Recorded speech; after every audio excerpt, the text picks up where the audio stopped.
Student welcome to MP learning zone. आज video रे ओडिया कोइली गीतिका संपर्क रे देखिबा या 5 मार्क्स पाई मोस्ट इंपोर्टेंट रहिछि। एही परि वीडियो देखिबा पाई चैनल को सब्सक्राइब करंतु। कोन रहिछि देखिबा। प्राचीन ओडिया कविता रे कोइली एक प्रभावशाली जनप्रिय गीतिका। प्राचीन ओडिया से कविता रे कोइली एक प्रकार गोटे प्रभावशाली जनप्रिय गीतिका। कोइली को संबोधन करी रचना करा जाइथिबारु एहार एपरि नामकरण करा जाइछि। कोइली को संबोधन करी एपरि रचना करा जाउथिबारु ताकू कोइली गीतिका बोली कहि जे। एही गीति गुड़िकर आरंभ कोइली एवं शेष रे लो कोइली संयोग करी ओडिया कवि माने एगुड़िक अधिक लालित्यमय श्रुति मधुर करिबारे समर्थ होइचंती। से गीतिका गुड़िकर कोइली गीतिका गुड़िकर आरंभ रे कोइली एवं शेष रे लो कोइली संयोग करी सेटाको रचना करा जाइछि। एथि सहित गायन काल रे लुहरायित स्वर माधुर्य सृष्टि करिबारे संबोधनर विशेष भाव गुरुत्वपूर्ण भूमिका रहिछि। एही दृष्टिରୁ देखिले ओडिया गीति से ओडिया गीति साहित्य रे कोइली रो गोटे विशेष जनप्रियता रहिछि। कोइली संज्ञक एही गीत मानकर कोइली एक संबोधनात्मक शब्द। कोइली होछि गोटे संबोधनात्मक शब्द। यह निर्दिष्ट भावे कोकिल पक्षी को चिन्हाई दिए। यह निर्दिष्ट भावे कोकिल पक्षी जो रही ताकू ही चिन्हाई दिए। कोकिल और अन्य पक्षी को संबोधन करी अथवा सेमानक निकट रे आपनार मनोभाव व्यक्त करी किंबा सेमानंकु दूत भावे नियोजित करी कविता रचना करिबा थिला भारतीय गीति साहित्य एक प्राचीन परंपरा। प्राचीन परंपरा। यही परंपरा अनुसार 16 शताब्दी ओडिया साहित्य बहु कवि कोइली रचना रे मनोनिवेश करिसंती। ओडिया कोइली गीतिका गुड़िक विचार करी एहाकु केतेक विद्वजन संस्कृत दूत काव्य रूपे ग्रहण करिसंती। दूत काव्य रूपे कोइली को संबोधन करिसंती। समालोचक नीलमणि मिश्र तांकर ओडिया कोइली साहित्य पुस्तक रे स्थानित कोइली दूत काव्य शीर्षक आलोचना रे निजर विचार एपरि रखिसंती। कोइली साहित्यर आलोचना रे जणा जाय जे सेगुड़िक दूत काव्य व्यतीत साहित्यर अन्य कोनोसी विभाग रे अंतर्भुक्त हेबा संभव नुहे।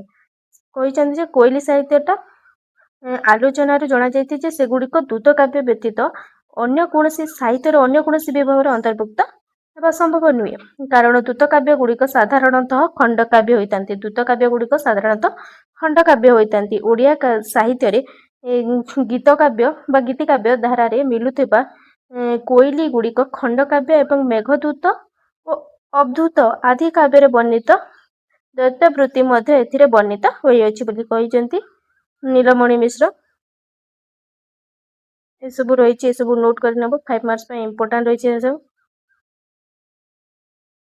कोइली गीत गुड़ी को संबोधन गीति बा पाश्चात्य कविता रे ओड कहबा अधिक जुक्तियुक्त। संबोधन गीतिका फर्स्ट सेमिस्टर रे पढिछ। याकू संबोधन गीतिका कहे जे कोइली।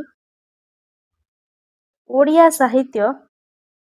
साहित्य रे कोइली रचना परंपरा टा खूब प्राचीन। मार्कंड दासंकर जो केशव कोइली रहिছে सेटा होछ सबुठारु प्राचीन कोइली गीतिका भाबरे ग्रहण करिजा। प्राचीन कोइली गीतिका कोन सबुठारु प्राचीन कोइली गीतिका होछि केशव कोइली। मार्कंड दासंकर केशव कोइली परे परे जगन्नाथ दासंकर अर्थ कोइली बलराम एसबु रहिछि। 5 मार्क्स रे एथरु किछि इंपोर्टेंट टॉपिक लिखि नबो एठारु। तापरे किछि कोइली गीतिकार उदाहरण देदब जेपरि मार्कंड दासंकर केशव कोइली, जगन्नाथ दासंकर अर्थ कोइली, बलराम दासंकर कांत कोइली एपरि रहिछि। एसबु को नोट करिनु। तापरे संस्कृत साहित्य रे दूत काव्यर परंपरा कोन रहितला एते इंपोर्टेंट नुहे।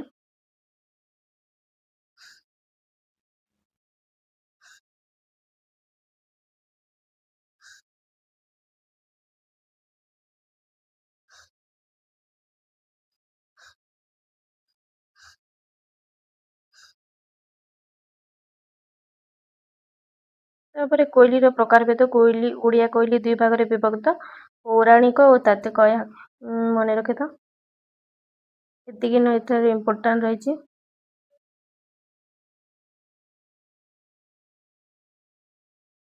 नेक्स्ट रहिछि चौतीसा। ओडिया साहित्य रे सबुठारु जनप्रिय रचना होछि चौतीसा। ओडिया साहित्य रे सबुठारु जनप्रिय रचना कोन होछि चौतीसा। बहु प्राचीन कालरु आरंभ होई वर्तमान सुद्धा आम साहित्य रे यार रचना रीति अनुसृत होई आसुछि। यार रचना रीतिटा अनुसृत होई अछि।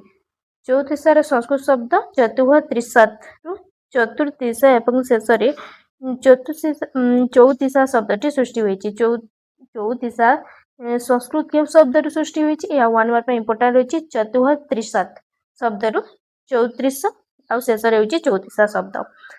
क ठारु क्ष पर्यंत 34 कोटी वर्णमाला को क्रमान्वय पदर आद्य व्यवहार करी एक सीमित परिसर भाव स्पष्ट प्रकाश करबा हेउछि चौतीसार वैशिष्ट्य। चौतीसार वैशिष्ट्य कण क ठारु क्ष पर्यंत जो 34 गोटी वर्ण रही से वर्णमाला को क्रमान्वय पदर आद्य से पदर आद्य रखी व्यवहार करी एक सीमित परिसर रे भावर स्पष्ट प्रकाश करबा हेउछि चौतीसार वैशिष्ट्य। तेणु चौतीसार साधारणतः 34 गोटी पद रहे। चौतीसा जो रही से 34 गोटी पद रहे। केतक क्षेत्र में पद संख्यार व्यतिक्रम परिलिखित होता है। फल 34 पद विशिष्ट अक्षरानुक्रमिक रचना को बुझाई परवर्ती काल में 34 गोटी अक्षर उपर विशेष गुरुत्व दि जाए जनाए। संस्कृत वर्णनाक्रमिक मंगला काव्य जो रही संगीत शास्त्र धीरे स्थानित अक्षरादि क्रमिक मातृका गीत जो हिंदी साहित्य 34 कखरा बा अखरा बट बोली कह जाए।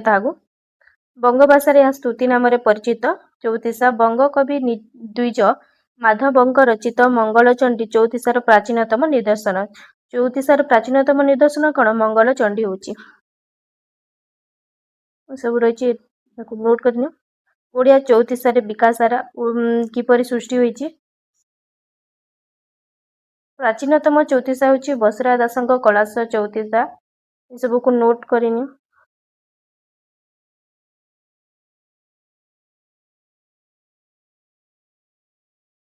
इंपोर्टेंट पॉइंट माने नोट करनी। तापर 34 प्रकार भेद यह 5 मार्क्स पाई मोस्ट इंपोर्टेंट रही।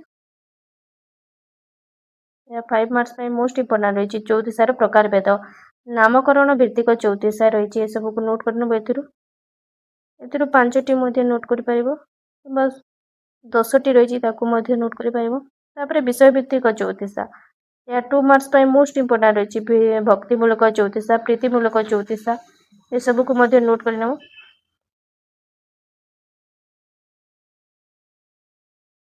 पौराणिक 34 यार इंपोर्टेंट रही।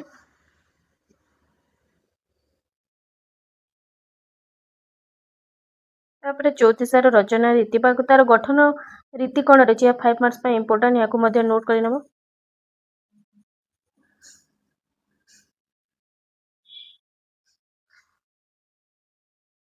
ओलोट 34 या 2 मार्क्स इंपोर्टेंट या नोट कर नब। मेषयुद्ध 34 एटारे रही 2 मार्क्स इंपोर्टेंट पॉइंट को नोट कर नब। 7 नंबर पॉइंट 10 नंबर पॉइंट या इंपोर्टेंट रही नोट कर नब सब। तापर 34 जनप्रियता कौन रही। ओडिया 34 साहित्यर प्रभाव सुदूर प्रसारी थिला। नेक्स्ट वीडियो में भजन और जड़ान संपर्क में देखा। वीडियो भल लगी like comment share and channel को सब्सक्राइब करंतु। देखा नेक्स्ट वीडियो।